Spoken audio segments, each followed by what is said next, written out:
People in the big cities are always like, ooh, oh, you're from Michigan, I'm sorry. And I'm like, I am sorry you don't have access to this fantastic swing bench. Look at this. Look at this.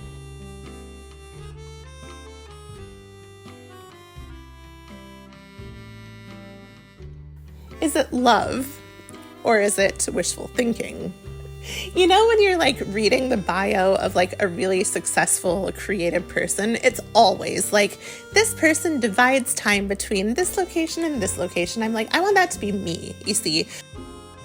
Arguably, the lifestyle that I thought I'd chosen for myself has failed. I don't even know what I'm doing here, honestly.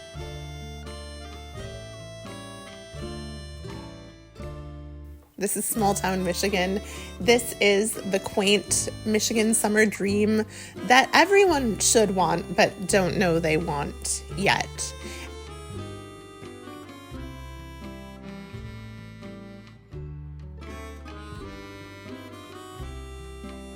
And like part of me really wants to gatekeep it because I'm like, it's actually like very nice and very fun. And like it can be quite kitschy as well. Very classic. It's very classic. And I'm like, I'm very much getting immersed in the culture. You know, I want to say that I'm like adapting to a slower pace of life from my fancy London big city life. But actually, I think that's like just a tired fallacy, completely untrue. Like, I don't think my pace of life is slower here in Michigan than it is when I am in London. I think actually my pace of life is faster. I think I'm doing more stuff because I have family stuff to do. I'm like really getting into like the small town life, the small town vibes, the small town atmosphere. I'm going to the coffee shops where I am a regular.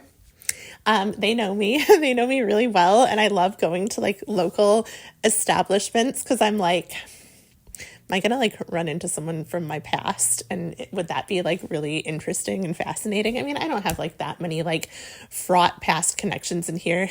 I spend a lot of time thinking about what would I do if I ran into someone from my past, like with whom I have a fraught relationship. What would happen? What would it be like? It's like pretty exciting, actually. Like it does propel me through my days. And I would probably, I mean, if it actually happened, I don't know what I would do. Like this is all very like connected to like the writing project I'm doing, like where the premise is very much like girl goes back to her hometown from the big city. It's like a reversal of girl goes to seek her fortune in the big city. No, it's like girl sought her fortune in the big city, failed at finding her fortune in the big city, and so returns humiliated but still proud to her small hometown where she reconnects with people from her past. And all kinds of stuff ensues. I'm aware that it's like a very Hallmark Christmas movie in its premise, and intentionally so. Intentionally so. I love that it's a classic for a reason. I mean, why do they make so many? Probably because people watch them. I mean, actually, like, I mean, I'm saying like, oh, I don't love Hallmark Christmas. I do sometimes. I will watch them. I will watch them. I will watch them. Anyway, yeah, it is like a Hallmark movie, but it's like literary too. What?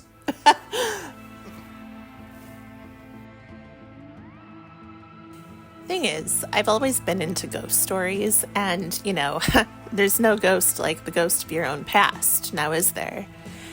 And all the times that I come back to my hometown, I really do feel like the veil between the past and present just is a little bit thinner.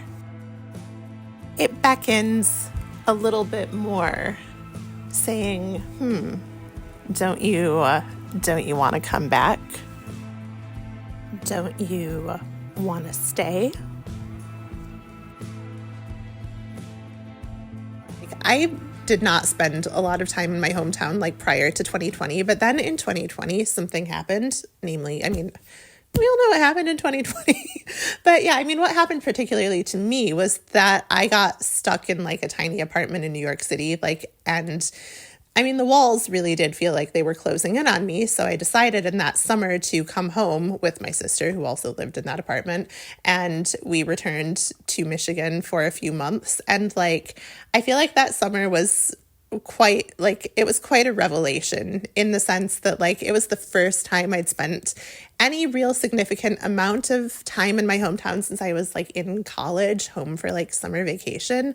And it was so interesting just to be back for an extended period. And it really did change like so many perceptions that I had of life, and the way I have like constructed my life, I guess. Like it kind of made me question the fundamental premise of my life up to this point, which has been the big city is better.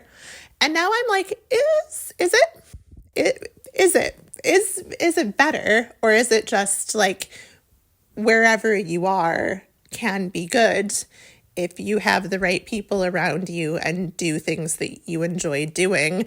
I think that's actually what it should be, but I didn't know that for so many years. And I'm kind of still coming to terms with that realization where it's like, all of that like urban supremacy stuff might have been completely wrong about that. Arguably, the lifestyle that I thought I'd chosen for myself has failed in the sense that I don't think I'm going to be a professional person in any way, shape, or form. And then I'm like, but if I came back here, no one would care. I could just like work in a bar.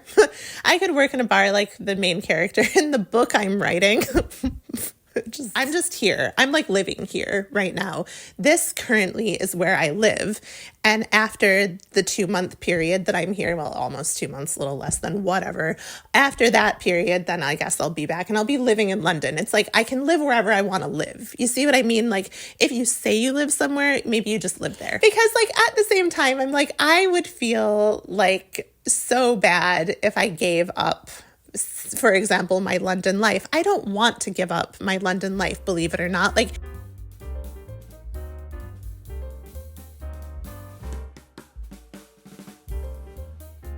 I don't want to give it up, but I want to find a better way to do this in between dividing time thing that I seem to be doing. Like, I don't want to give anything up. I want to just add to it. You know, it's like, I want to just like have multiple homes.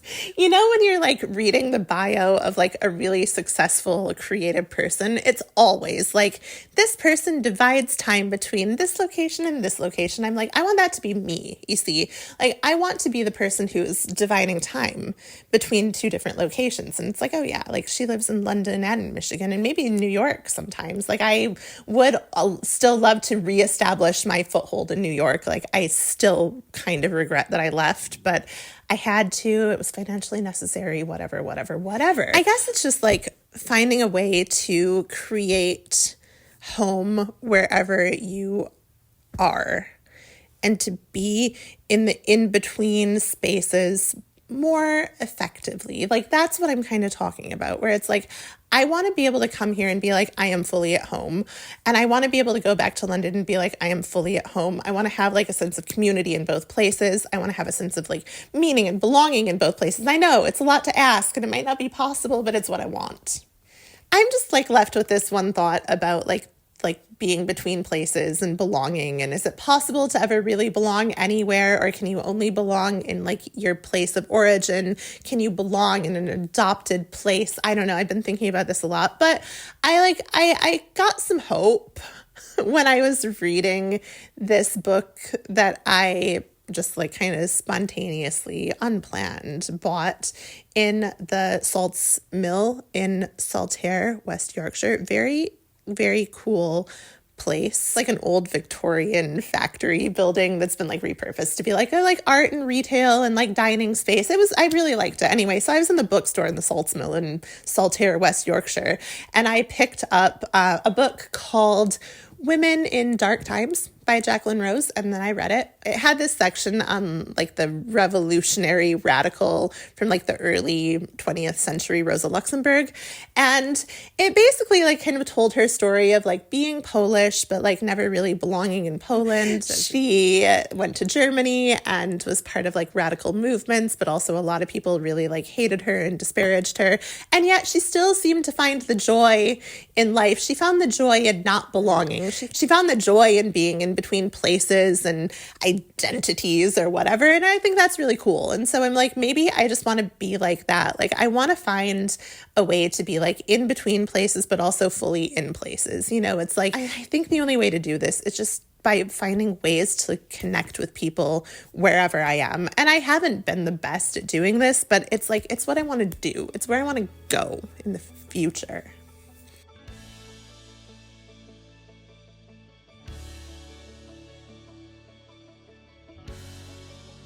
And you know, it's really funny because like I realized just how much I'm wishful thinking, because I feel like I wrote like a whole 80,000 word novel, which is really just about like people interacting with each other in a town. And like I literally in the process of writing my novel was like, is it far-fetched that like my characters know about like 6 people? Like, who knows 6 people? Like, God. I am the Wizard of Loneliness. Oh, do I want to do like a